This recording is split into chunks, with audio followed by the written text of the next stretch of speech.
Election Day in Minnesota. Voters from both parties will head to the polls to decide which candidates they want to appear on ballots in November. Turnout is expected to be very low. Out of the 3.1 million Minnesota voters, the Minnesota Secretary of State thinks only 10 to 15% will turn out. It's compared to 27% about 20 years ago. One possible reason for the low turnout is that the state had to move the primary to before the state fair, and many voters might not even know that it's time to vote.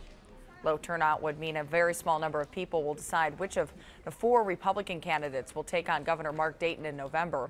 We spoke with Hamline University political science professor David Schultz. I'm predicting about a 14% turnout for the primary. Let's say give or take a percent.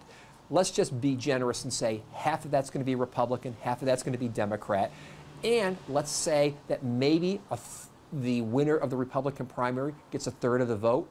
Put it in perspective, about 2% of the population of the state of Minnesota is going to decide who gets to be the Republican nominee for governor. If we do the math even further with those numbers, a candidate running for governor could win their party's nomination with as few as 30,000 votes.